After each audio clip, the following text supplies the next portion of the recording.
반갑습니다. 예, 2주 만이죠. 반야신경 오늘부터는 이제 텍스트 중심으로 해서 하도록 하겠습니다. 아무래도 이제 성격상 개념을 이해하고 내용을 잡고 또 여기 자료집에 나와 있는 내용과 뭐 크게 벗어나는 내용이 아니기 때문에 약간 좀 강독하는 느낌으로 그렇게 하도록 하겠습니다. 여기 이제 3페이지 펴시면은 요 자료집 2입니다. 2 목차가 나오죠. 목차. 목차에 보면 이제 크게 이 자료집 2에 있는 것들이 이제 참선곡하고 참선요지, 반야신경 요 세 가지가 있습니다. 이제 앞에 두 개는 주로 이제 참선에 관련된 것들이고요. 반야신경 해설 이제 오늘 할 겁니다. 이거는 제가 작년인가 반야신경 한 백중기간에 법문한 거를 정리한 거고요. 그 첫 번째 반야신경의 핵심은 2019년도인가 그때 이제 반야신경 첫 번째 문장 가지고 한번 했던 기억이 있습니다. 오늘은 뭐 가능하다면 반야신경 해설 중에서 파트 2 아는 것과 모르는 것 3 고통과 행복 요거 두 개 중심으로 해볼까 생각합니다. 109페이지 자 109페이지 한번 펴보십시오. 아는 것과 모르는 것 109페이지 다 폈습니까요? 자, 반야신경 다 외우시죠? 외우시는 분. 나는 반야신경을 다 외운다. 나는 반야신경을 들어는 봤는데 아직 외우지는 못했다. 이 질문이 상당히 중요합니다. 반야신경을 외운다고 하면은 그래도 어느 정도 불자로서 최소한 뭐 신행생활을 기본적인 신행생활을 뭐 몇 년 정도 했다는 걸 이제 의미를 하는 거예요. 그러면 반야신경에 대한 뭐 책이라든가 강의라든가 이런 거를 들어본 적 있다. 손 들어보세요. 뭐 괜찮습니다. 뭐 들어본 적 있다. 오늘이 처음이다. 오늘이 반야신경에 대한 게 오늘 처음이다. 네, 제법 있네, 생각보다. 네, 그러면은, 그동안 반야신경 강의를 이제 좀 들어봤거나 책을 보신 분들은 복습한다는 생각에서 들으시고, 맨날 듣던 소리 또 하네, 뭐 이런 생각 드시겠지만, 같이 가야 되지 않겠습니까? 그죠? 네, 같이 간다는 생각으로 개념 정리한다 생각하시고, 자, 이제 109페이지 이제 보면 여기 이제 소제목들이 있죠. 소제목들 한 번씩 쭉 봅시다. 첫 번째가 대성경전의 정수 반야신경. 반야신경이라는 것은 대성경전의 아주 핵심적인 내용을 담고 있다. 그런 말이죠. 그 중에서도 110페이지 불교의 모든 것 담은 첫 구절. 그 중에서도 반야신경이 이 대성경전의 정수인데 그 반야신경 중에서도 첫 구절은 불교의 모든 것을 담고 있다.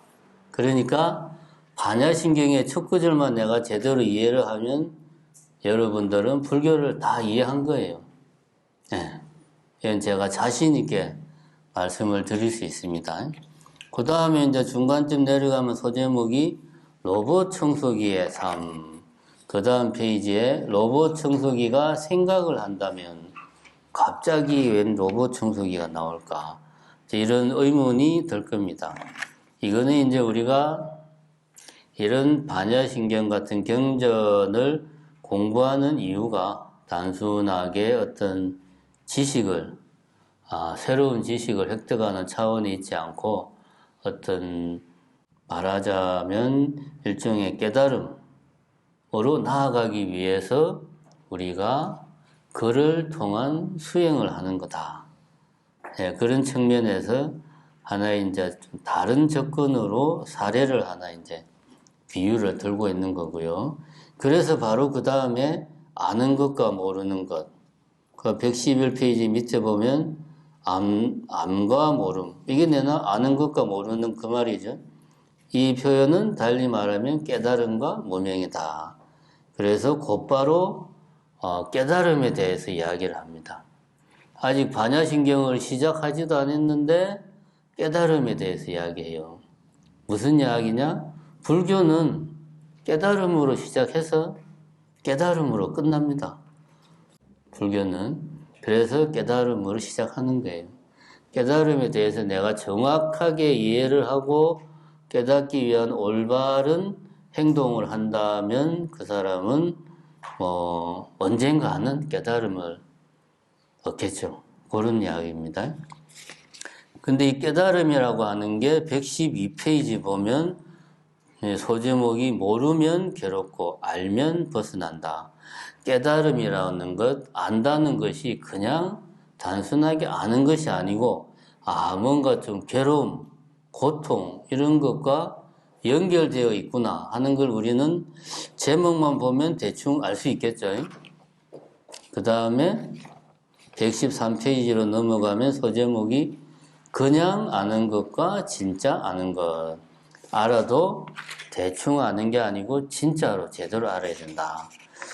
뭐 이런 이야기를 지금 두 번째 아는 것과 모르는 것 요 파트에서는 하고 있습니다. 핵심은 깨달음에 대해서 이야기를 하고 있죠. 그죠? 자, 그러면 요 대충 전체적으로 이런 이야기가 있구나 하는 걸 이제 감을 잡으시고 차근차근 살펴봅시다. 109페이지에 있는 내용은 이거는 요 부분은 말 그대로 지식입니다. 이런 부분을 우리는 지식이라고 해요. 정보. 반야신경이 언제 만들어졌고 왜 등장을 했는가 이런 이야기를 아주 짧게 우리가 학자가 아니기 때문에 굳이 이런 거를 자세히 알 필요는 없습니다. 간단하게 이야기를 하자면 그거죠. 첫 번째는 역사적 실존 인물인 고타마 시타르타. 우리가 석가모니 부처님이라고 알고 있는 그 역사적 실존 인물이 실제로 이야기한 내용은 아니다. 반야신경은. 이제 그 세 번째 단락에 나오죠. 서기 200년에서 300년경에 만들어졌다. 부처님 사후에 아무리 짧게 잡아도 한 600년에서 800년 사이. 서기 2세기에서 3세기. 이거 우리가 정확하게는 모릅니다. 대충 그때쯤 반야신경이 만들어지지 않았을까. 그때는 곧 대성불교가 처음 인도에서 등장하던 시기예요. 그러니까 대성불교가 등장하면서 대성불교도 자기 나름대로의 어떤 말하자면은 사상과 우리는 이런 걸 주장을 해 하는 거를 좀 보여줄 필요가 있으니까 그런 측면에서 만들어진 게 반야부 경전이 그런 측면에서 나왔어요. 반야부 경전이라 하는 것은 마하반야 바라밀경, 건강반야 바라밀경, 대반야경 등 경전 이름에 반야라는 이름이 들어간 경전들이 많아요. 팔천송 반야부, 팔천송 반야 이런 것도 있고 이런 것들을 모은 그룹을 경전 중에서 반야부라고 그래요. 요 반야부가 대성경전 최초에 나온 게 반야부입니다. 그 반야부를 대표하는 경전이 두 가지가 있죠. 하나는 지금 우리가 보고 있는 반야신경. 다른 하나는 뭐죠? 건강경. 건강경의 풀네임이 뭡니까? 건강, 반야, 바라밀, 경. 반야신경의 풀네임은 뭐죠? 마하, 반야, 바라밀다, 심경.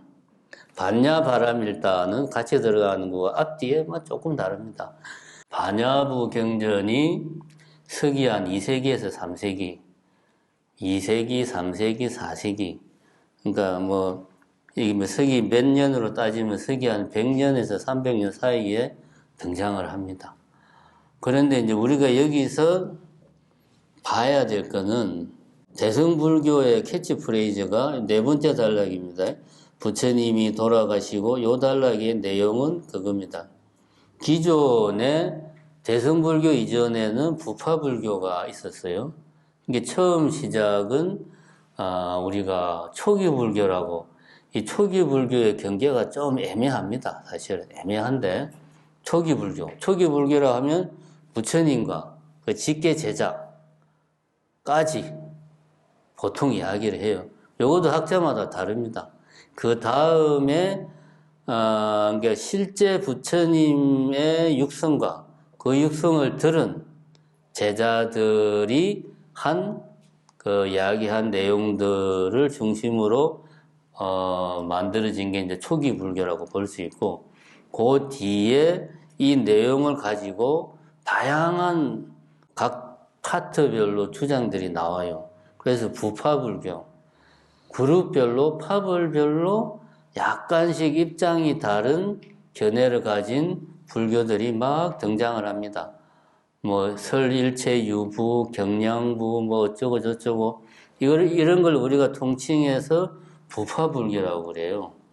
이 부파불교는 교학 중심이고, 스님들, 성원, 스님들 중심이고, 그러니까, 나라의 전폭적인 지원을 받는 스님들이 어떤 부처님 말씀을 전문적으로 연구하는데 주로 부파불교가 많이 집중을 했어요. 그러니까 이제 일반인들이 보기에 불교가 너무 어려운 거예요.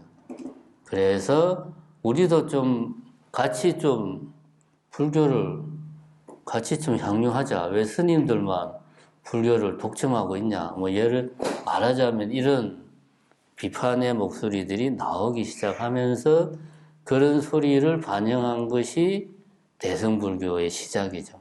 그 대승불교가 처음 등장할 때 대승불교의 사상을 압축적으로 담은 게 이제 우리가 오늘 하는 반야신경입니다. 그래서 이제 제가 반야신경의 내용을 정확하게 알면 불교의 어떤 정수를 제대로 이해하는 거다라고 이야기를 하는 겁니다. 두 가지 이유가 있어요. 첫 번째는 아까 말했듯이 반야신경 자체가 대승불교가 등장을 하면서 우리 생각은 이런 거야 라고 주장하기 위해서 만든 거기 때문에 대승불교의 핵심을 담고 있는 거예요. 두 번째는 이게 반야부 경전들이 대승불교의 처음이거든요. 그러니까 그 뒤에 화엄사상이라든가 법화사상이라든가 유식이라든가 이런 그 뒤에 나온 밀교라든가 이런 대승불교의 어떤 부류들은 앞에 이미 있었던 대승불교의 내용을 개성 발전했는데 반야부는 개성 발전할 게 없죠. 그럼 뭘 개성 발전했겠습니까? 기존에 있던 부파불교의 내용을 비판적으로 수용하고 발전시킨 거예요. 그러니까 두 번째 측면은 뭡니까? 반야부 경전, 특히 반야신경은 기존에 우리가 소승불교라고 말하는 부파불교나 초기불교의 내용을 개성했어요. 그래서 우리가 뒤에 보면 5원, 12처, 18개 이런 내용들은 사실 대승불교에 가면 그렇게 많이 강조를 안 하거든요. 근데 이런 반야신경에서는 그 내용들이 이제 그대로 다 나옵니다. 이런 두 가지 측면. 반야신경은 대승불교는 소승과 뭐가 다르냐 하는 거를 극명하게 드러내는 측면과 그 다음에 소승불교, 초기불교와 부파불교의 내용을 비판적으로 수용하고 있어서 그 내용도 같이 담고 있다. 그래서 결론적으로 반야신경을 이해하면 좀 표현이 극단적입니다만은 대승소승 다 한꺼번에 이해한다. 양수겹장으로 게임 끝낸다. 그런 이야기입니다. 자, 그러면 그 이야기가 이제 그 다음 110페이지를 보면 불교의 모든 것을 담은 척구제를이라고 나옵니다. 반야신경이 이제 제목을 보면 마하, 반야, 바라밀다, 심경이라고 이제 제목이 되어 있는데 이제 번역한 사람마다 앞에 마하를 넣은 사람도 있고 뺀 사람도 있어요. 반야신경 한문본이 뭐 12가지인가 13가지인가 있다고 그래요. 그래서 우리가 이제 지금 주로 보는 거는 아마도 구마라집 스님이 번역한 걸 많이 봅니다. 그 구마라집 스님이 앞에 마하를 붙였어요. 이 구마라집 스님의 번역의 특징은 의역을 많이 한다. 내용을 살리는 쪽으로. 그 직역 있는 그대로 번역한 스타일은 우리가 이제 그 산장법사라고 흔히 말하는 현장 스님인가? 그 스님은 직역 스타일이고 구머라지 스님은 의역 스타일이고 우리가 보는 것은 주로 금강경도 그렇고 반야신경도 구머라지 스님이 번역한 걸 많이 봅니다. 그만큼 한문이 유리하고 의역이다 보니까 뭐 그렇습니다. 제가 이 이야기를 하는 이유는 마하, 반야, 바라밀다, 신경이 제목인데 이 앞에 마하는 사실 번역을 할 때 빠져있는 번역본도 있다라는 이야기를 하기 위해서 이 이야기를 했습니다. 그럼 반야, 바라밀다, 심경이라고 제목을 한 본도 있다.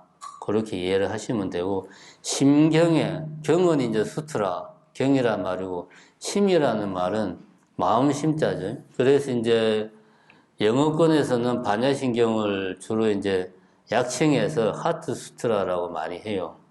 그래서 여러분들이 영어권 뭐 불교 관련 잡지 같은 걸 보거나 하면 하트 수트라라고 말하면 그 반야신경 이야기하는 겁니다.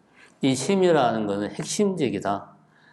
핵심을 담고 있는 경전이다. 뭐 그런 의미고 그래서 반야와 신경을 빼면 제목에서 마하, 반야, 바라밀다, 심경이라는 전체 제목에서 사실 장식적인 요소를 빼고 나면 남는 거는 반야, 바라밀다.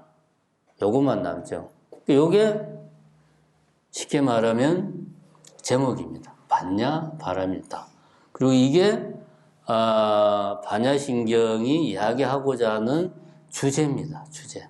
그거를 일단 여러분들이 머릿속에 입력을 하시고, 자, 여기 보면 이제 뭐, 반야신경 배우는 분들도 많고, 들어본 분들도 좀 있으니까, 이제 첫 번째 구절은 이거죠. 제목, 제가 지금 제목 이야기 했습니다.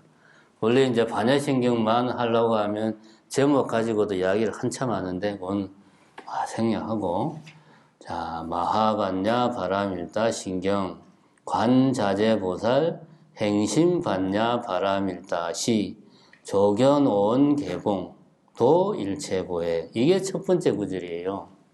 여기에서 띄어쓰기를 잘해야 됩니다. 한문은 띄어쓰기를 잘해야 돼요. 한문은 띄어쓰기를 잘못하면 우리가 흔히 하는 말이 있죠. 아버지가 방에 들어가신다 라고 읽어야 되는데 아버지 가방에 들어가신다. 그렇게 읽으면 안 되는 거하고 똑같아요. 그래서 제가 지금 이게 원래 경전에 이렇게 우리 110페이지에 보면 관자재보살 띄워쓰고 행심반야 바라밀다시 띄워쓰고 조교노음 개공 띄워쓰고 이렇게 안 돼 있습니다. 원래 한문은 하나로 다 연결되어 있어요. 그럼 어떻게 끊어 읽느냐? 내용을 보고 본인이 끊어 읽는 거예요. 그럼 그거를 내가 어떻게 끊지? 많이 읽으면 많이 읽을수록 자연스럽게 끊어서 읽을 수가 있습니다. 그래서 이제 한문은 많이 보는 게 최고예요. 자, 이 첫 번째 구절을 보면 4개의 파트로 구성되어 있죠. 관자재보살 첫 번째, 두 번째 행심, 반야, 바라밀다시 두 번째, 세 번째 조견, 온, 개공, 네 번째 도, 일체구획, 이렇게 끊어야 됩니다. 여러분들이 그냥 외우시는 분들도 그냥 쫙 외우죠. 소리 내서 독성할 때도 가능하면 이렇게 띄워쓰기 한 상태로 끊어서 독성하는 게 좋습니다. 첫 번째 파트에는 이 경전을 누가 지금 설하고 있냐? 관자재 보살이 이 경전을 설하고 있다. 관자재 보살이 뭘 했다? 제일 마지막에 일체고액 모든 온갖 고통에서 건넜다. 관자재 보살이 온갖 고통에서 건넜다. 그러니까 아주 이 문장을 군더더기를 다 빼고 보면 이겁니다. 관자재 보살이 온갖 고통을 건넜다. 어떻게 해서 하면은 방법이 나오죠. 행심 반야 바라밀다시 깊은 반야 바라밀다를 행할 때 깊은 반야 바라밀다를 행해 가지고 무엇을 이루었느냐? 조견 오온 개공 오온이 모두 공하다는 것을 비추어 봤어. 그렇게 해가지고 온갖 고통에서 벗어났어. 이 문장을 다시 한 번 더 좀 분석을 하면 주어는 관자재 보살이고 관자재 보살이 결과적으로 한 것은 도일체고액인데 목표로 삼고 뭔가를 막 했단 말입니다. 목표로 삼은 것은 오온이 모두 공한다는 것을 비추어 보는 것. 이것이 목표예요. 이 목표를 달성하기 위해서 어떻게 했느냐? 방법. 목표를 달성하기 위한 방법, 수단. 그것은 좀 소리가 울리는 것 같네. 그것은 이제 반야바라밀다를 행한다. 라는 방법으로 오온이 모두 공하다라는 목표를 실현을 하고 그 결과 모든 고통을 건너갔다. 이렇게 우리는 이 문장을 분석할 수 있습니다. 그러니까 이 문장 안에는 목표와 뭔가를 하는 이유와 그 목표를 달성하기 위한 방법 다 들어가 있죠. 이것을 이러한 표현을 우리 인생의 비유로 하면 삶의 목표, 우리가 이 삶의 목표를 이루기 위해서 견지해야 될 삶의 방법 내지는 원칙, 그 다음에 우리가 이러이러한 목표를 가지고 이렇게 원칙과 방법으로 실천해야 되는 삶의 이유가 이 한 문장 안에 다 들어가 있다. 다시 말하면은 어떻게 살 것인가? 인생이 뭔가? 라는 질문에 대한 대답이 여기에 다 들어가 있다라고 볼 수가 있습니다.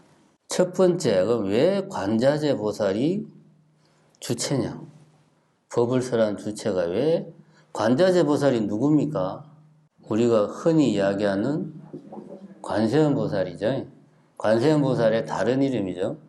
그럼 관세음 보살이 법을 설하는 거예요. 누구한테 설합니까? 반야신경에서 보면은 관세음 보살이 누구한테 법을 설합니까? 그렇죠. 사리자, 시, 제법, 공상, 불생, 불멸, 불국을 사리자한테 법을 설해요. 법을 설하는 주체는 관세음 보살이고 그 법을 듣는 청자, 듣는 사람은 사리자. 아마도 사리불이겠죠. 사리부트라. 부처님 제자 중에 왜 관세음 보살이 법을 설할까?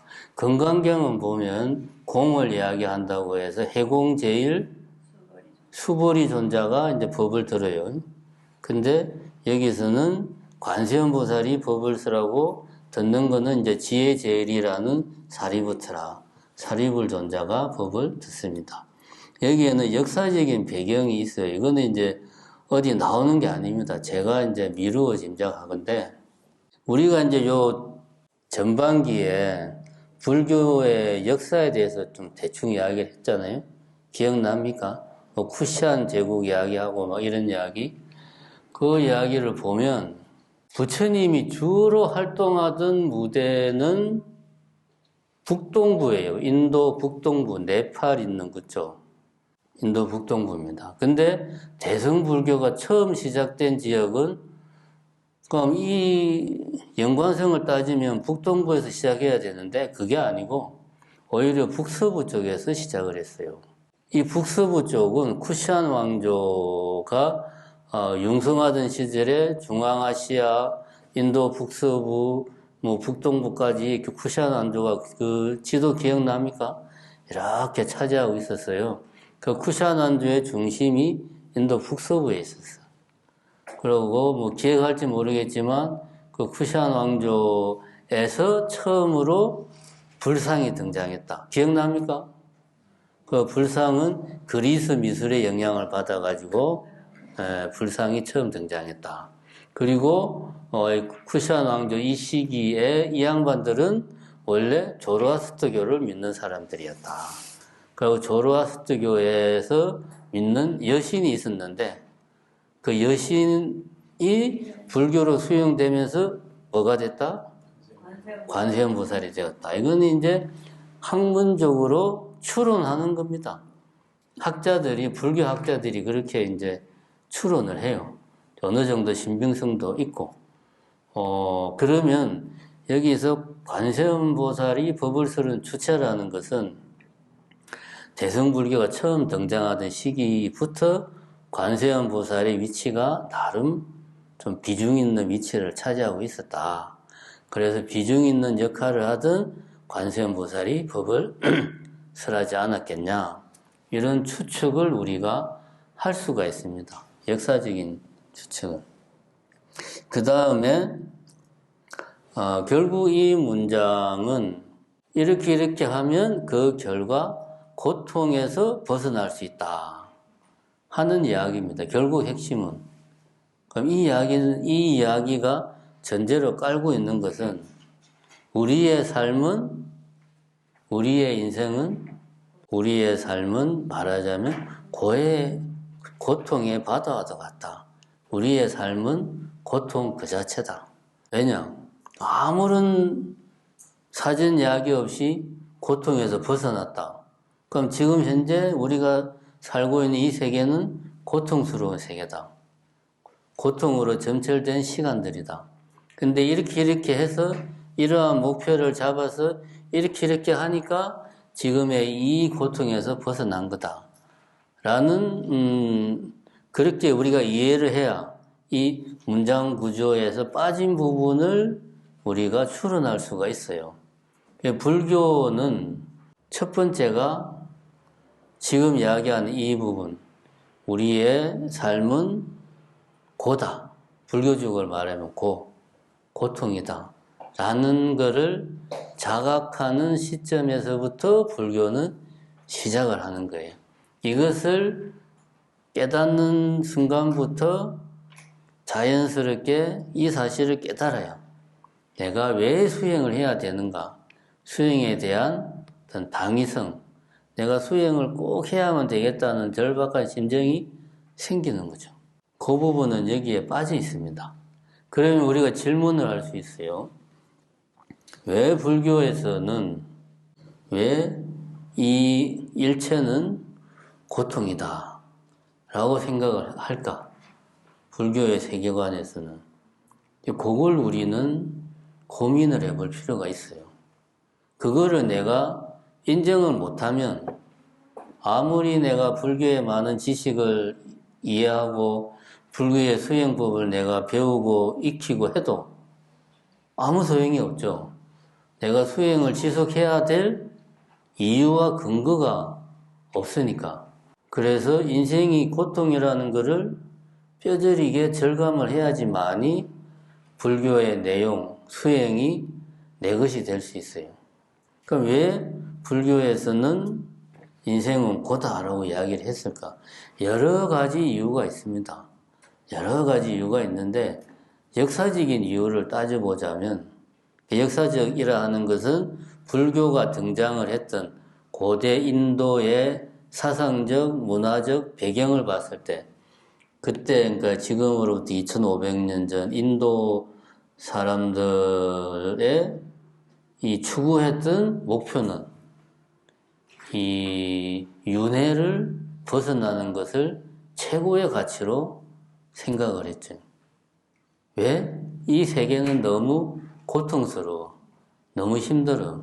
내가 이번 생만 이렇게 힘들게 살면 모르겠는데 다음 생, 그 다음 생, 그 다음 생도 나는 계속 윤회하면서 이 고통을 반복을 해야 돼. 그러니까 인생은 괴로움이야. 라고 하는 생각들을 고대 인도 사람들은 가지고 있었던 거죠. 그 이유에 대해서는 뭐 이런 왜 인도에 윤회라는 사상이 등장했는가라는 거는 초반에 제가 했죠. 기억 안 나면은 유튜브를 보시면 됩니다. 거기에서 이제 부처님도 같은 맥락이죠. 거기에서 출발하는 게 첫 번째 이유고, 두 번째는 대승불교의 핵심은 이제 공사상인데, 공이라는 것은 이제 뭐 무상하다는 것과 일맥상통하고, 무상하다는 것은 끊임없이 변하는 것이고, 무엇 하나 항상한 것이 없고, 끊임없이 변하고, 이것과 저것으로 분명한 고정된 것이 없고, 그러니까 모든 변화하는 것은 고통을 동반할 수밖에 없다라고 하는 인식이 불교적인 세계관에서는 나올 수밖에 없어요. 이런저런 이유로 일체는 고다라고 하는 것을 전제로 깔고 있다. 그럼 이것을 우리가 불교를 공부하는 이유 중에 많은 부분이 저는 지금 아주 간단하게 이야기를 했어요. 우리의 삶이 왜 고통인가 하는 것을 내가 깨닫기 위해서 불교 공부를 하는 겁니다, 사실은. 그거를 내가 얼마나 절실하게 깨닫는가 하는 것을 제대로 깨닫기 위해서 불교 공부를 하고 수행을 하는 거예요.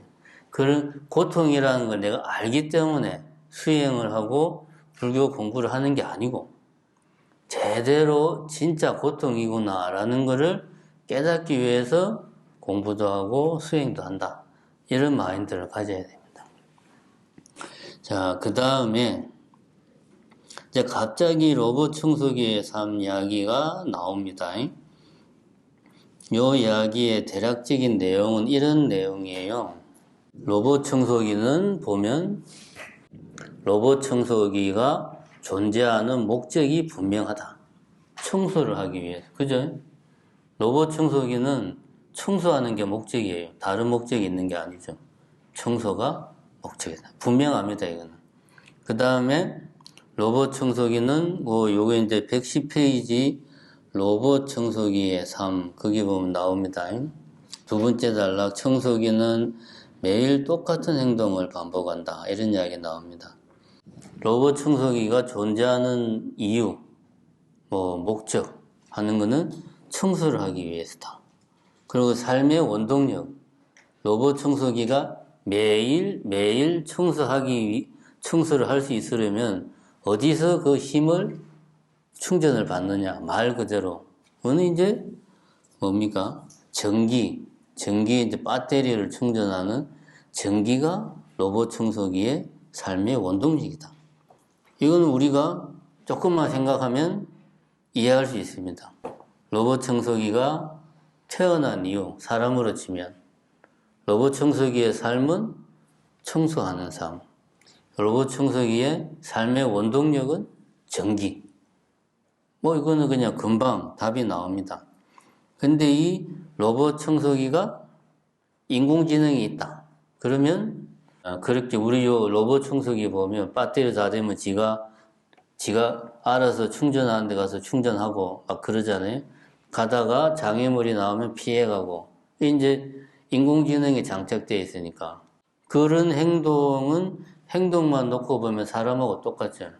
배가 고프면 알아서 먹을 걸 찾아가고 장애물이 있으면 피해가고 사람도 똑같이 그렇게 하잖아요. 그죠? 똑같습니다. 여기까지는 사람이나 로봇 청소기나 다른 게 없죠. 다음 111페이지를 봅시다. 이런 로봇 청소기가 만약에 자기 스스로 자의식을 가져가지고 생각을 할 수 있다. 자의식이라는 말은 내가 있다라는 생각. 지금 이렇게 막 말하는 이게 내다 라는 생각이 형성되어 있다고 치자. 가정을 하는 거죠. 가정을. 실제로 뭐 요즘 AI 이야기 한참 뉴스에 나오는 거 보면 AI한테 질문하기를 너는 뭐가 제일 두려우냐. 그러니까 전기가 나가는 게 제일 두려워요. 뭐 죽는 게 두려워요. 이런 말을 했다고 그러잖아요. 이거는 이제 뭐 어떤 의미에서는 자의식이 있는 거죠. 어쨌든 로봇 청소기가 자의식이 있다고 치자. 나라고 하는 나에 대한 어떤 아이덴티티, 정체성이 있다고 치자. 그럼 스스로에게 질문을 하겠죠. 나는 왜 매일 똑같은 장소를 왔다 갔다 하면서 청소를 하지? 나는 누구지? 이런 질문을 스스로에게 하겠죠. 그런 질문을 하고 얘가 또 인공지능이라 머리가 너무 좋아가지고 질문에 대한 답을 바로 찾아내겠죠. 나를 만든 사람은 삼성전자의 김계동 연구원이야. 그 연구원이 나를 만든 이유는 청소를 하기 위해서야. 라고 자기가 생각을 해보니까 그렇게 생각에 추론을 할 수 있겠죠. 충분히. 아, 나는 청소기야. 나를 만든 사람은 삼성전자 김계동 연구원이야. 내가 하는 일은 청소하는 거야. 라고 자기 스스로 내가 존재하는 이유, 삶의 목적, 내 삶의 원동력을 정리를 하죠. 우리 사람도 이렇게 살았다 이거지. 언제까지? 몇백 년 전까지. 종교가 인간을 지배하던 시절에. 신이 인간을 만들었고 우리 인간은 신의 뜻에 따라서 우리 인간은 살고 있다. 우리는 신의 피조물이다.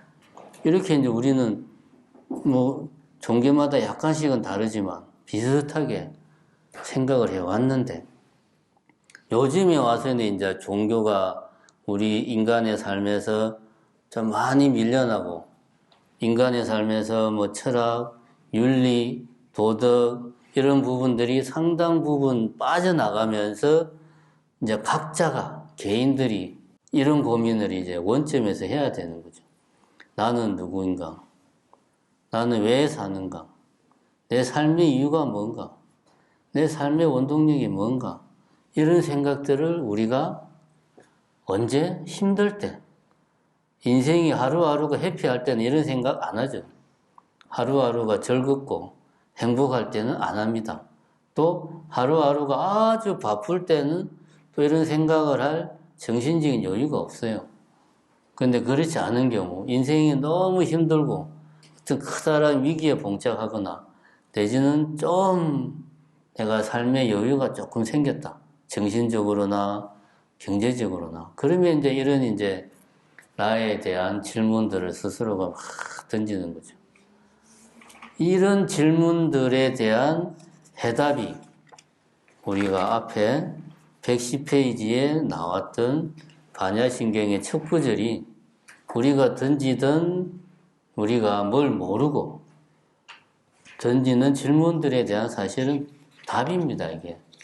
그러니까 우리 질문에 대한 답은 이미 나와 있어요. 부처님이 이미 다 답을 해줬어. 그럼 우리는 그냥, 3번 문제의 정답은 동글뱅이 딱 치면 끝나요. 근데 이제 그렇게 하면 우리가 뭐 수능 시험은 잘 볼 수 있어도 우리 인생의 변화, 내 삶의 변화는 없는 거예요. 내 삶의 변화는. 그래서 이제 요 다음에 이제 아는 것과 모르는 것의 이야기가 나옵니다. 여기는 이제 이런 비유가 나오죠. 두 개의 컵이 하나 있는데, 여기 111페이지 아는 것과 모르는 것. 이거는 이제 좀 극단적인 비유죠. 컵이 하나 있다. 이 안에 액체가 있다. 근데 이 액체는 무색, 무미, 무취. 쉽게 말하면 물하고 비슷하죠. 색깔도 없고 냄새도 없고 맛도 없고 무색, 무미, 무취 액체가 있다. 근데 이게 사실은 독이에요. 마시면 죽어요. 예를 들자면 A라는 사람은 이게 독이라는 걸 알아. 근데 B라는 사람은 이게 독인지 몰라. 우리가 상식적으로 봐도 무색, 무미, 무취의 액체가 있다. 그럼 열의 9은 그냥 물이라고 생각하겠죠. 그러면 A는 이거는 독이야. 알고 있으니까 안 마시겠죠. 그럼 살겠지. B는 독인지 모르니까 아무 생각 없이 그냥 마시겠죠. 그럼 B는 죽어요. 이거는 아는 것과 모르는 것이 미치는 극단적인 어떤 그 영향을 이야기하는 거예요. 단순하게 알고 모르는 것이 그냥 하나의 지식을 하나 더 알고 하나의 지식을 덜 알고 이런 차원이 아니다. 어떤 경우에는 이것이 상당히 목숨이 오갈 정도의 큰 차이를 불러줄 수도 있다. 그러니까 우리가 안다는 것에 대해서 좀 생각을 좀 다른 각도에서 다른 관점에서 할 필요가 있다 하는 이야기를 지금 이 예에서는 하고 있는 겁니다. 그럼 여기에서 이제 이런 이야기를 하는 것은 불교에서 뭐 깨닫는다, 깨친다라는 말은 결국은 안다는 말이에요. 뭔가를 안다는 말이에요. 근데 이거를 그냥 예를 들면 물은 2개의 수소와 1개의 산소로 이루어진 것이다. 이렇게 아는 것이 아니고 여기 나와 있듯이 이것은 무색, 무미, 무치지만 독이야. 그래서 난 이것을 안 마실 거야. 이렇게 아는 것이죠. 이거는 그냥 물인데 뭐 어때? 하고 뭘 제대로 알지 못하고 마시면 죽는 거예요. 그러니까 불교에서 깨닫는다는 것은 정확하게 있는 그대로 올바로 알아가지고 그로 인해서 내 삶이 변화하는 거죠. B는 그 액체를 마시고 죽고 A는 알아서 안 마시고 살았으니까 삶이 바뀌는 거죠. 그러니까 불교에서 깨친다는 것은 아는 것인데 단순하게 지식을 추구하는 것이 아니고 삶에 커다란 영향을 주는 것, 내 삶의 패턴, 내 삶의 스타일, 습관, 사고방식 이런 것들을 완전히 바꾸는 거죠. 그러니까 겉으로 보기에는 달라진 게 없는데 나의 생각, 사상, 습관, 행동 이런 것들은 완전히 바뀌는 정도로 아는 것. 이게 불교에서 말하는 깨닫는 거다. 그러면 이제 여기에는 안 나오지만 이런 질문을 할 수 있어요. 불교에서 말하는 깨닫는다. 또 우리가 비슷한 용도를 쓰이는 게 뭐가 있습니까? 열반에 들었다. 열반을 성취했다. 그 다음에 해탈의 경지에 도달했다. 세 개가 다 비슷한 말이잖아요. 그죠? 자, 그러면은 깨달았다는 말과 열반을 정득했다. 뭐 이런 표현. 그 다음에 해탈을 얻었다. 이런 표현. 이 세 가지 표현이 서로 어떻게 다른지, 똑같은 건지, 같은 말인데 단지 쓰이는 용도가 좀 다른 건지, 아니면 의미 자체가 완전히 다른 건지. 자, 이거를 한번 알아봅시다. 깨닫는다는 말은 제가 지금까지 이야기를 했습니다. 지금까지 말한 그게 이제 깨닫는 거고, 굳이 뭐 불교의 영역에서 말하자면 영기실상의 세계, 부처님이 발견한 진리를 나도 부처님이 발견한 진리 그대로를 나도 정확하게 아는 거죠. 그래서 내 삶이 부처님의 삶과 일치하는 거죠. 말하자면 그게 깨닫는 겁니다. 그 다음 열반은 뭐죠? 니르바나. 원어로 하면 니르바나, 열반. 우선 결론부터 이야기하면 이 세 가지는 의미 자체가 다릅니다. 이거를 우리가 알아야 돼요. 의미가 다르다. 라는 겁니다. 결과적으로는 서로 비슷하게 쓸 수 있는데 원 의미 자체는 완전히 다른 겁니다. 일단 이걸 머리에 입력을 하시고, 열반은 뭐냐? 니르바나는 원어의 그 본래 인도말, 산스크리트의 니르바나라는 말의 뜻은 불이 완전히 재에서 불이 완전히 꺼져가지고 아무리 해도 더 이상 불이 살아나지 않는 상태.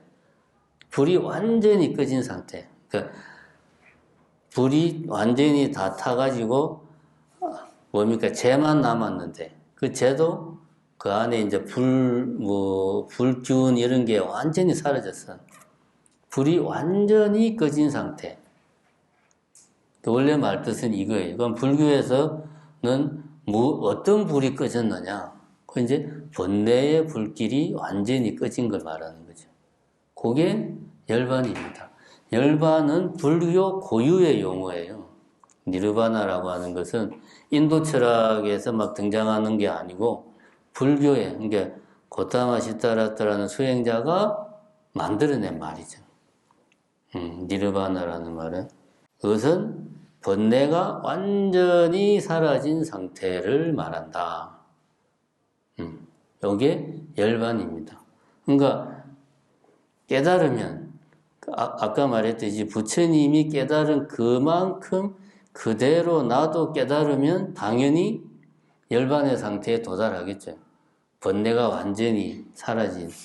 하지만 그 자체가 의미하는 바는 다르죠. 무슨 이야기인지 알겠어요? 서로 이제 말하는 영역이 다르잖아요. 그죠?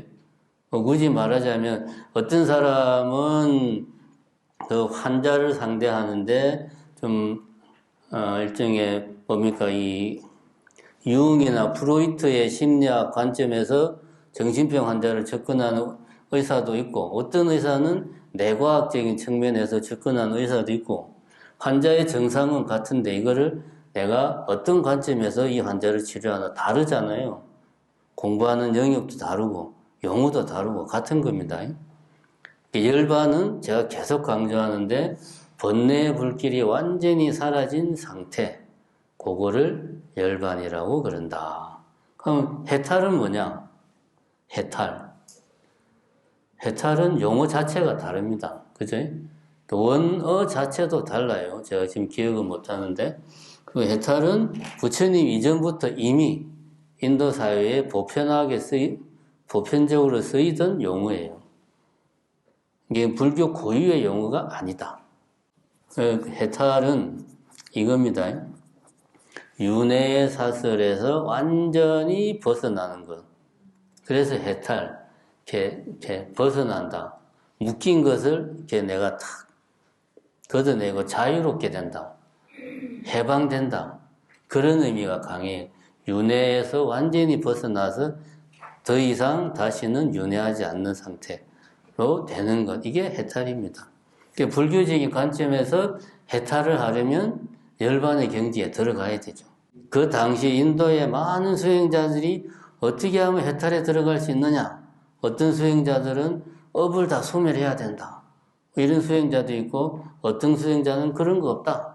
이런 수행자도 있고 근데 부처님은 열반의 경지에 들어가면 해탈을 이룰 수 있다라고 이야기한 거예요. 그러니까 깨달음, 열반, 해탈은 이렇게 의미하는 바는 다르다. 결과적으로는 같은 어떤 뭔가를 지향하지만 그것이 담고 있는 내용은 다릅니다.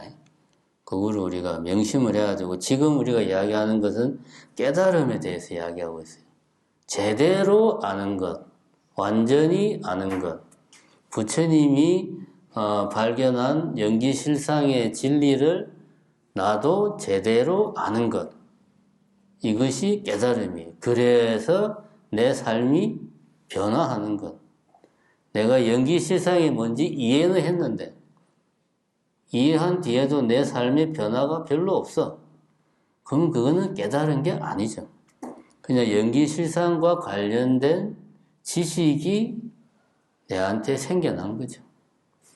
이렇게 우리는 깨달음을 이해를 하자. 그럼 이제 그 다음에 이런 이야기가 나옵니다. 모르면 괴롭고 알면 벗어난다. 이런 이야기가 나옵니다. 그래서 제가 지금 계속 깨달음에 대해서 이야기를 하고 깨달음은 아는 것이다. 왜 우리는 그렇게 올바로 제대로 알려고 노력하느냐? 알면 괴롭지 않다. 이것이 부처님의 그러니까 고타마 시타르타의 주장입니다. 알면 열반의 경지에 들어가고 열반의 경지에 들어가면 해탈할 수 있다.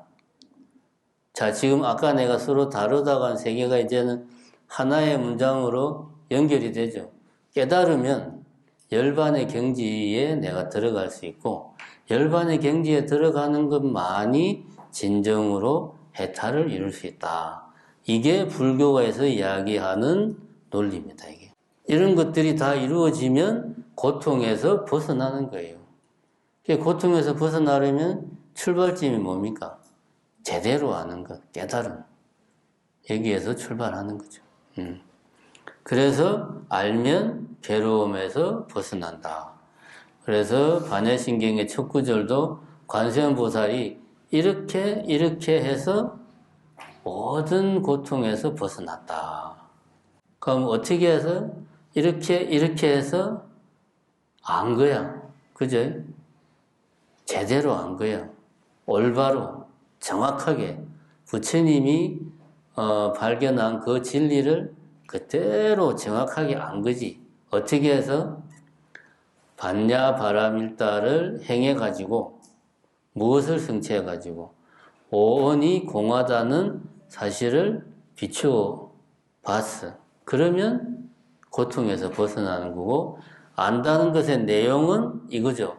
오온이 모두 공하다는 것을 비추어 보는 것. 이게 불교에서 말하는 깨달음의 내용이죠. 굳이 말하자면. 표현을 바꾸어 말하자면 이 세상의 실제 모습, 연기실상의 진리를 반야신경에서는 오온은 공하다. 첫 구절에서는 그런 표현으로 이 세상의 실제 모습, 진리, 부처님이 깨달은 그 사실을 그렇게 표현을 한 겁니다. 그래서 깨달으려면, 다시 말하면 오온이 공하다는 것을 정확하게 알려면 어떻게 해야 된다? 반야바라밀다를 행해야 되는 거죠. 방법으로. 자, 다시 그럼 정리를 해봅시다. 관자재 보살이 고통에서 벗어났어. 왜? 인생은 고해의 바다니까. 우리는 고통 속에 살고 있으니까. 다만 우리가 그걸 모를 뿐이야. 우리가 고통 속에서 살고 있다는 건 모를 뿐이에요. 이거를 깨달아서 알게 되면 고통에서 벗어난다. 이 고통의 세계에서 벗어나는 방법은 내가 지금 고통 속에 있구나 라는 것을 정확하게 알면 고통에서 벗어난다. 그러면 구체적으로 뭘 어떻게 알아야 되냐? 오온이 공하다는 것을 알면 된다. 어떻게 해서? 반야바라밀다를 수행을 해서. 그러면 오온이 공하다는 사실, 부처님이 발견한 진리를 나도 알게 되고, 다시 말하면 깨닫게 되고, 그러면은 고통에서 벗어난다. 사실은 논리는 엄청나게 간단합니다. 자, 여기까지 이야기가 이제 모르면 괴롭고 알면 벗어난다. 이런 이야기입니다. 이제 반야바라밀다. 무엇을 알아야 되는가 하는 이야기는 이제 반야바라밀다를 행해서 방법은 반야바라밀다를 행하는 거다. 이 반야신경에서 말하는 반야바라밀다는 결론부터 말하자면 육바라밀을 이야기하는 거예요. 육바라밀이란 보시바라밀, 지게바라밀, 인욕바라밀, 정진바라밀, 선정바라밀, 지혜바라밀 이렇게 6개를 육바라밀이라고 그러는데 마지막 지혜바라밀은 또 앞에 5가지를 다 포함하는 거예요. 또 어떻게 보면 그래서 반야바라밀은 곧 그 자체가 육바라밀입니다. 그냥. 왜냐하면 육바라밀을 대표하는 게 반야바라밀이고 반야바라밀의 내용을 세분을 하면 보시, 지계, 인욕, 정진, 선정, 지혜 이런 내용들이 들어있는 거고 같은 말이다. 그 이야기를 지금 하고 있습니다. 무엇을 알아야 되는가? 자, 그러면 우리가 이제 113페이지에 각 바라밀에 대해서 아주 간단하게 이야기를 하고 있죠. 첫 번째 단락 지혜바라밀은 앞선 5가지 바라밀을 다 포함하는 것이다. 보시하고 계를 지키고 참고 견디는 인욕행을 하고 마음을 차분하게 가라앉혀 집중하는 정념과 정정의 수행을 하고 요거는 이제 선정바라밀이죠. 이것이 지혜바라밀. 이렇게 하면 지혜가 완성이 된다. 다시 말해서 육바라밀을 열심히 수행하면 온이 공한 것, 즉 이 세상에 있는 그대로를 알게 되고 그렇게 함으로써 모든 고통에서 벗어난다. 제가 지금까지 한 이야기죠. 그래서 다시 처음으로 돌아가서 로봇 청소기는 삶의 이유와 삶의 목적과 내 삶의 방식이 분명한데 우리는 내 스스로에게 그런 질문을 했을 때 도대체 내가 태어난 이유가 뭘까? 내 삶의 목표가 뭘까? 아무리 생각해도 알 수가 없어요. 그럴 수밖에 없는 게 굳이 전제를 깔자면 이번 생만 놓고 보자면 이제 저는 이제 윤회를 제가 경험을 못 해봤기 때문에 제가 득도를 해가지고 그 전생을 제가 다 그냥 제가 기억을 하고 있으면 이야기를 해주겠는데 저도 여러분과 똑같은 중생이라 윤회를 제가 경험을 못 해봤으니까 이번 생만 놓고 이야기하자면 태어난 이유가 없어요. 정확하게 말하자면 이게 우리와 로봇 청소기의 차이입니다. 태어난 이유가 없는데 우리는 태어나서 어떻게든 열심히 살아야 돼. 어떻게든 살아야 돼요. 왜 그런지 모르겠지만 우리는 살기 위해서 아둥바둥 노력을 해요. 내가 이렇게 말하면 나는 그렇게 아둥바둥 안 사는데 그냥 때 되면 밥 먹고 잘 때 되면 자고 나는 그렇게 사는데 그게 아둥바둥 사는 거예요. 때 되면 밥 먹는 게 배가 고프면 뭔가 먹어야 되겠다. 배가 고프다는 고통에서 벗어나기 위해서 뭔가를 하는 거예요. 이게 사는 겁니다. 고통이 없으면 우리 삶이 유지될 수가 없어요. 이거 엄청나게 중요한 겁니다. 우리는 당연한 걸로 생각해요. 추우면 옷을 입고 더우면 옷을 벗고 그죠? 배가 고프면 밥을 먹고 배가 부르면 편하게 누워서 쉬고 심심하면 재밌는 거 보고 뭘 사는 게 그런 거지 뭘 그렇게 아둥바둥 살고 그래. 그런데 이렇게 사는 것이 바로 나도 모르게 어떤 고통에서 벗어나기 위한 우리들의 일상적인 몸부림이에요. 배가 고픈데 배가 고프구나. 그러고 가만히 있으면 그 사람은 어떻게 됩니까? 죽어요. 그죠? 실제로 그런 사람들이 있잖아요. 거식증에 샀고, 그죠? 있습니다, 실제로. 추운데, 춥구나. 그럼 가만히 있으면 어떻게 됩니까? 죽어요.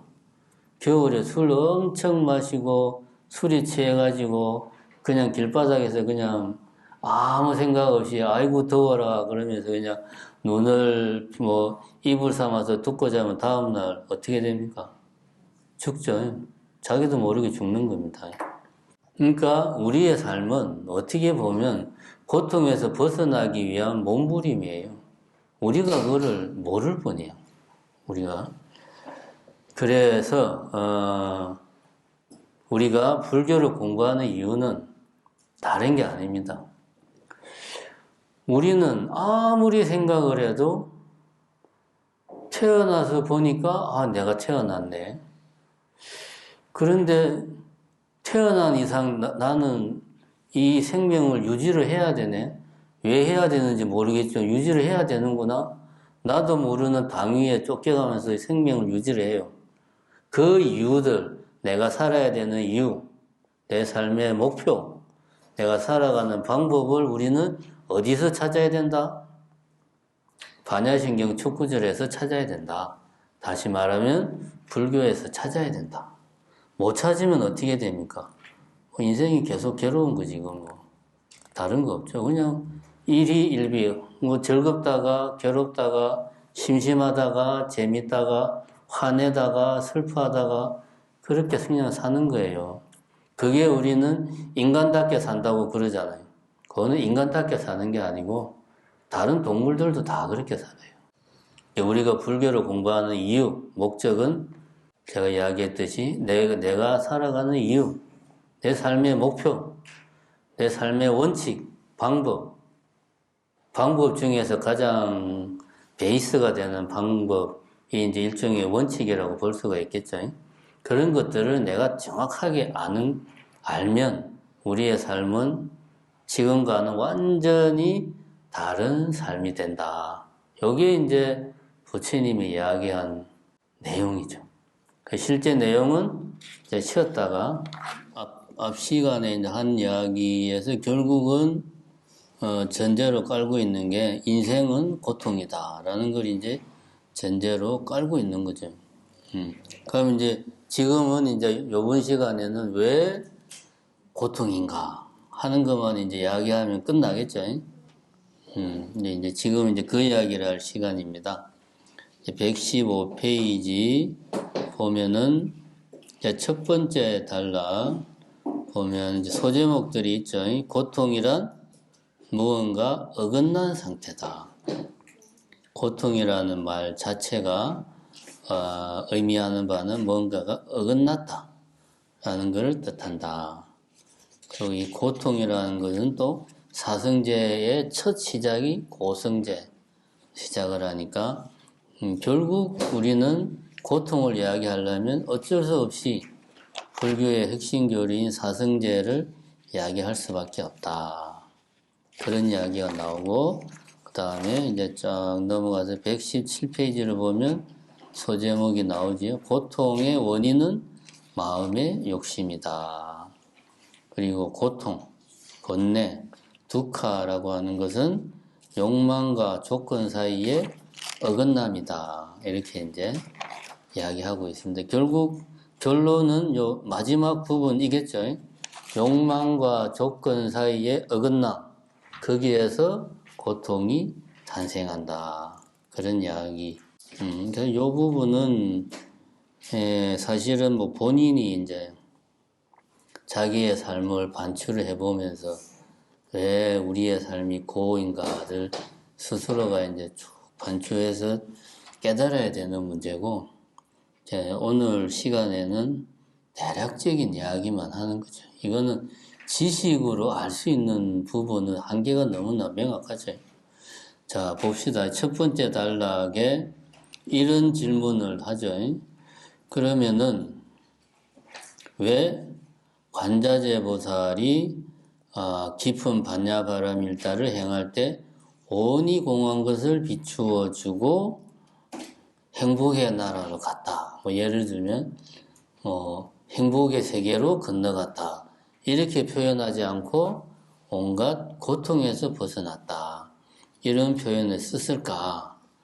이제 하는 그런 의문을 먼저 제기를 합니다. 그런 의문을 제기하는 이유는 지금 우리의 삶이 고통 그 자체니까 이 삶을 바꾸려면 내가 고통에 대해서 정확하게 알아야 된다. 그런 이야기를 하기 위해서 고통에서 벗어났다. 그러면 행복이라는 건 뭐냐? 행복이라고 하는 것은 따로 이것이 행복이다 라고 규정할 수가 없다. 행복이란 다만 고통에서 벗어난 상태가 행복이다. 우리의 삶이 고통 그 자체고 우리가 이것을 깨달으면 고통에서 벗어나는 거다. 그게 행복이지 고통이 아닌 다른 뭔가가 있는 게 아니다 하는 이야기를 하고 있습니다. 그래서 고통이라는 것은 이제 빨리어 두카라고 하는 것을 한역을 했다. 이런 말이 나오죠. 두 번째 단락. 말의 원뜻은 수레바퀴를 연결하는 부위가 어긋나 있다. 뭔가 어긋나 있다. 이것이 두카라는 말이 가지는 어원이 가지는 뜻이라는 거죠. 이제 부처님께서 두카라는 말을 쓸 때 어디에서 이 말을 가지고 와서 썼냐 하면 이제 수레 바퀴와 이 수레의 축이 있잖아요. 수레 바퀴에 있는 이 가운데 가운데 동그란 부분하고 이 수레 가운데 이렇게 끼우는 거하고 바퀴하고 요 바퀴 수레 축이라고 했는 이거하고 이게 잘 안 맞는 거예요, 이게. 그래서 이게 덜끄덕 거리는 거지, 이제 수레 바퀴하고. 그런 상태를, 이야기하는 겁니다. 이거는 이제 뭔가가 잘 안 맞는다, 그지? 뭔가가 잘 안 맞는다. 그래서 고통이라고 하는 것은 우리가 느끼기에는 뭐 괴롭다, 슬프다, 우울하다, 화가 난다, 뭐 이런 감정을 우리는 이제 괴롭다, 고통스럽다라고 생각을 하는데 부처님은 그런 쪽에서 용어를 만들어서 쓰지 않고 뭔가가 어긋나 있다, 잘 안 맞는다 라는 식으로 두카라는 말을 썼다라는 거죠. 이걸 우리가 꼭 기억을 할 필요가 있습니다. 그래서 부정적인 감정을 우리는 주로 고통이라는 말에서 읽어내지만 부처님께서는 무언가 어긋나 있는 것, 만족스럽지 못한 상태를 두카, 고통이라고 정확하게 말하면 고죠. 뒤에 통은 빼고 고라고 부처님께서는 이야기를 했다. 이렇게 이제 시작을 하고 있고, 그럼 이 고통이라고 하는 게 어디서 오느냐? 제가 고성제는 지금 이야기를 했습니다. 우리 삶이 괴로움이다. 이게 이제 고성제. 우리의 삶이 괴로움이다. 이 원인이 뭐냐? 그것은 집성제. 이 성제라는 말은 뭐 다른 뜻이 있는 게 아니고 성스러운 진리라는 말이에요. 우리의 삶은 고통이다 라는 것은 부처님이 발견한 진리다. 부처님이 발견했으니까 신성한 진리라는 거죠. 그래서 성제. 따로 뭐 고성제가 무슨 뭐 특별한 의미가 있는 게 아닙니다. 부처님이 발견한 진리인데 우리의 삶은 괴롭다 라는 진리를 발견했다 이거죠. 그럼 집성제라는 말도 같은 맥락이죠. 부처님이 발견한 신성한 진리인데 우리가 보통 이 집을 고집멸도, 심지어 어떤 뭐 불교 개론서나 이런 거 보면 집을 이제 집착 이런 식으로 막 설명을 하는데 그게 아닙니다. 쌓을 집착, 한문으로 보면 이렇게 모일 집자를 쓰고 있어요. 모일 집자. 새 추자 밑에 나무 먹자 해가지고 모을 집자, 쌓일 집자. 뭔가가 쌓여가지고 그것이 원인이 되어서 고통이 생겨난다. 뭐가 쌓였느냐? 무명이 쌓였어. 잘못 생각하는 것. 무명, 밝지 못함, 제대로 알지 못하는 상태가 쌓여서 그것이 원인이 되어서 고통이 생겨난다. 이게 집성제.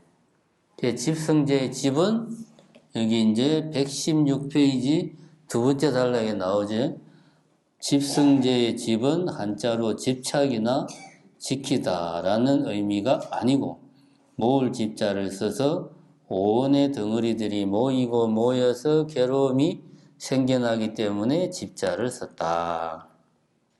오온은 내가 있다는 혹은 이 세계가 존재한다는 잘못된 생각이다. 자, 그럼 앞에 오온의 덩어리들이 모이고 모여서 괴로움이 생긴다. 근데 오온은 잘못된 생각이다. 제가 처음에 말한 거랑 똑같죠? 잘못된 생각, 무명이 쌓여서 괴로움이 생긴다. 요거를 좀 고상한 불교 용어를 쓰면 오온이 모이고 모여서 괴로움이 생긴다. 같은 말입니다. 오온은 잘못된 생각이다. 이렇게 이해를 해야 됩니다.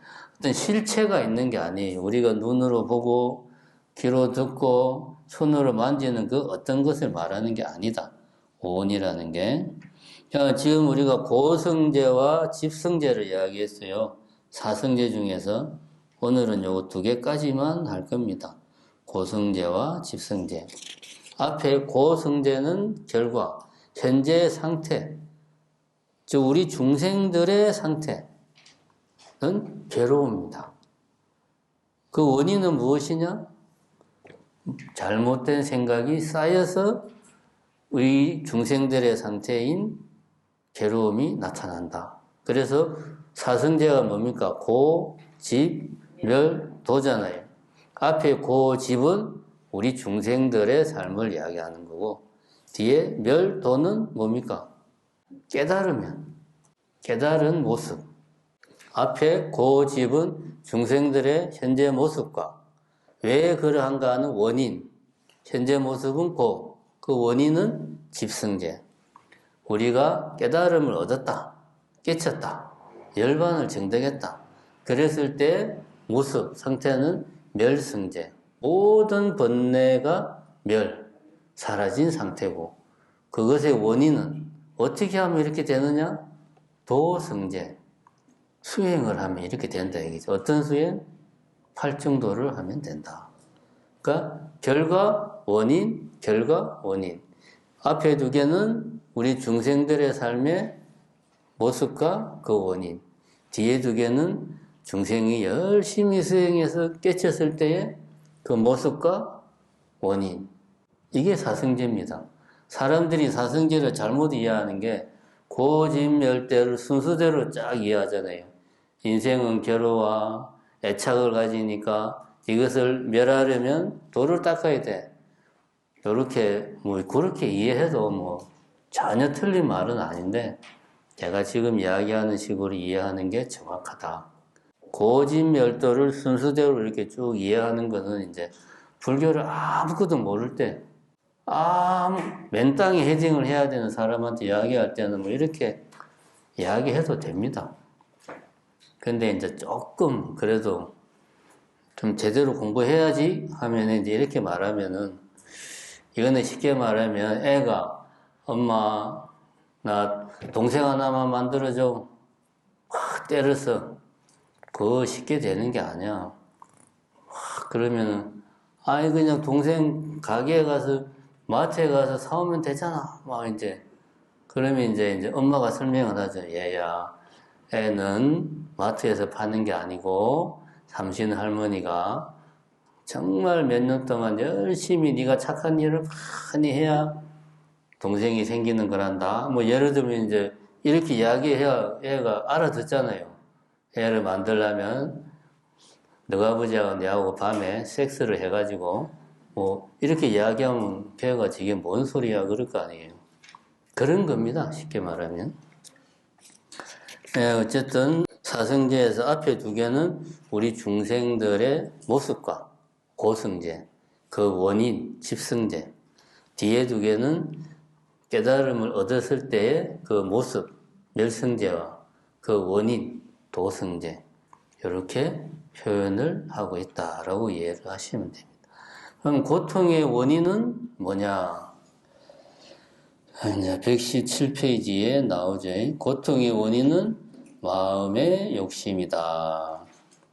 앞서 고통은 뭔가 어긋나 있는 것, 불만족스러운 것이라고 이야기를 했다. 우리가 상식적으로 고통은 괴로운 것, 불안한 것, 슬픈 것, 짜증나는 것, 미워하는 것, 정오하는 것, 이런 것을 우리는 괴롭다라고 생각하는데 사실은 이것은 결과다. 어떤 행위의 결과, 이렇게 괴로운 상태에 우리가 있는 거다. 우리가 느끼는 고통이라고 하는 것은 뭔가의 결과라는 거지.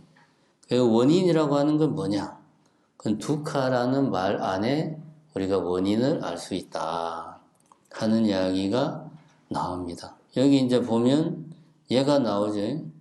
평사원에 불과한 사람이 있다. 이 사람은 승진하고 싶은 욕심이 있다. 모임에 나갔는데, 친구들 모임에 나갔는데 친구들은 다 과장도 하고 팀장도 하고 있는데 자기만 혼자 평사원이다. 그래서 마음이 괴롭다. 왜 괴로운가? 내가 지금 평사원이다 라고 하는 현재 상태에 만족하지 못한 거지. 내가 평사원인 거에 만족하면 괴롭지 않겠죠. 예를 들면 3년 넘게 백수로 지내다가 겨우겨우 취직을 했어.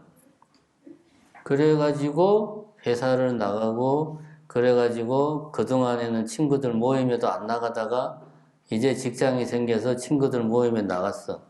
그런 경우에는 괴롭지 않겠죠. 오히려 좀 뭔가 자랑도 하고 싶고 좀 뿌듯하고. 근데 이 양반은 현재 상태가 만족스럽지가 못한 거죠. 만족스럽지 못하다는 말의 의미를 우리는 잘 알아야 됩니다. 자, 여기에 이건 지금 비어있네. 컵이 있으면 여기 이제 우리 흔히 하는 이야기잖아요. 물이 반 정도 차 있다. 그러면 어떤 사람은 이거 물이 반이나 차 있네. 어떤 사람은 반밖에 안 차 있네. 뭐 이렇게 말한다고 그러잖아요. 그럼 이 사실은 이렇게 말을 하는 전제가 있습니다. 컵이 없으면 물을 채울 수 없잖아요. 그죠? 이게 사실은 뭐 반밖에 없네, 반이나 차 있네, 이런 말을 하기 이전에 컵이 물을 담고 있다는 사실을 우리는 직시를 해야 돼요. 컵이 없으면 물을 담을 수가 없어요. 그럼 아까 그 평사원 같은 경우는 이 컵이라는 게 말하자면 이제 과장이라는 컵이 있는 거지. 과장. 이 과장이라는 컵 안에 지금 내 상태는 요 정도 차 있는 거야. 그러니까 이만큼이 덜 차 있으니까 불만족스러운 거죠. 그러니까 뭔가가 불만족스럽다는 것은 기준이 있는 거예요. 기준이 없으면 불만족스러울 일이 없죠. 그죠? 뭔가 자기 안에 어떤 기준, 다른 과장, 팀장과 자기를 비교해서 저만큼 나도 저만큼 되면 좋겠다라고 하는 어떤 기준이 있습니다. 그것과 지금 내 상태가 일치를 안 하는 거지. 어긋나 있는 거죠. 내가 내 스스로 생각하는 어떤 기준과 현재 내 상태가 안 맞는 거죠. 거기에서 불만족이 나오고 그런 불만족에서 고통이 나오는 거죠. 그럼 이런 기준은 왜 생기느냐?